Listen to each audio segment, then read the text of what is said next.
ايه الحاجات اللي ممكن تقلل من فرط الحركه والاندفاعيه عند الطفل؟ اول حاجه نط الحبل والترامبولين. تاني حاجه الرياضه. اقوى استثمار ممكن تعمليه للطفل هو ان انت تستثمري في عقله وصحته الجسديه، فضروري ضروري ضروري ان الطفل يكون بيلعب رياضه. ممكن نلعب معاه لعبه مين هيلم الحاجات بسرعه، وابدا ان انا الم معاه، ده هيشجعه انه يلم حاجات اكتر ويتعود انه يوظف الحركه والطاقه بتاعته في حاجه مفيده. رقص حركي والموسيقى. انشطه التنفس، ناخد نفس زي البالونه ونبدا نطلعه ببطء.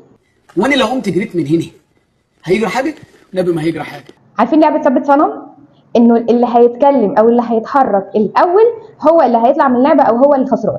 لما نقعد نلعبها مع الطفل هيتعود انه يقعد وقت طويل بدون حركه او بدون ما يشاغب او يضايق اللي حواليه.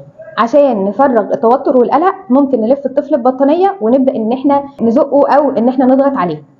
تاني حاجه ممكن حاجه تقلل من التوتر والقلق، زي انه يعجن سلايم او صلصال، زي انه يزق كرسي تقيل من مكانه ويبدا ان هو يحركه، ده كمان هيهدي من التوتر والقلق عند الطفل وهيقلل من حركه الطفل ويخرج الطاقه السلبيه. عارفين العيال لما بتبدا ان هي تجيب المخدات وتقعد تنط عليها؟ سيبوهم يعملوا كده. ممكن كمان نخليه يزق الحيطه. نلعب مصارعه ونخبط في بعض بس بدون عنف. ممكن كمان واحنا بنذاكر نحط مخده تقيله شويه او الشنطه فوق رجله عشان تحسسه ان انا مش هقدر ان انا اتحرك، فيبدا ان هو يركز معاكي اكتر. كل الحاجات دي لو استخدمتيها هتبدا تقلل من الاندفاعيه وفرط الحركه عند الطفل. ايه الحاجات اللي ممكن تقلل من فرط الحركه والاندفاعيه عند الطفل؟ اول حاجه نط الحبل والترامبولين.